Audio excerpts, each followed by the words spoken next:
இது கடுமையான பனிக்காலம். பெண்கள்லாம் அதை பொருட்படுத்தாமல் வீட்டு வாசலில் கோலம் போடுறீங்க. அதில் சில பிரச்சனைகள் இருக்குது. அதை என்னன்னு தெரிஞ்சுக்கலாம் வாங்க.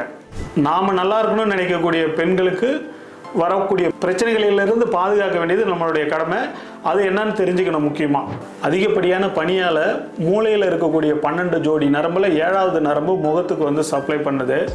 இந்த பனி காலத்தில் பெண்களும் சரி இல்லை ஆண்கள் கூட ட்ராவல் பண்ணுறவங்களா இருக்கும்போது காது வழியாக பனி அதிகமாக போகும்போது ஓவர் சில்னஸில் அந்த முகத்துக்கு வரக்கூடிய நரம்பு வந்து இன்ஃப்ளமேஷன் ஆகிடுது. அதுதான் முகவாதம்னு ஆகிடுது. பெல்ஸ் பால்சின்னு இங்கிலீஷில் சொல்லுவோம். இது என்ன காரணம்னா முக நரம்பு வந்து காதில் மேலே வர்றதால சில்னஸ் இதில் பாதிக்கப்படுது. இதை தவிர்க்கிறதுக்கு நம்ம ஸ்கார்ப் போட்டுக்கிட்டு ட்ராவல் பண்ணலாம். இல்லை காதில் பஞ்சு வச்சுக்கிட்டு கோலம் போடலாம். இல்லை ஆண்கள் ட்ராவல் பண்ணும்போதோ பஸ்ஸில் சைடில் உட்காந்துட்டு ட்ராவல் பண்ணுறவங்க, 2 வீலரில் அதிகப்படியாக ட்ராவல் பண்ணுறவங்க ஸ்கார்போடு இல்லாமல் ஹெல்மெட் யூஸ் பண்ணலாம்.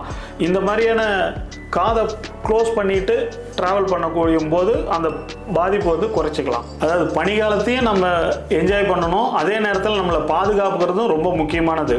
நான் உங்கள் ஃபிசியோதெரபி மருத்துவர் செந்தில்குமார். நாங்கள் ஃபிசியோதெரபி கிளினிக் பெரம்பலூரில் பரத் ஃபிசியோ கேர்னு வச்சுருக்கோம்.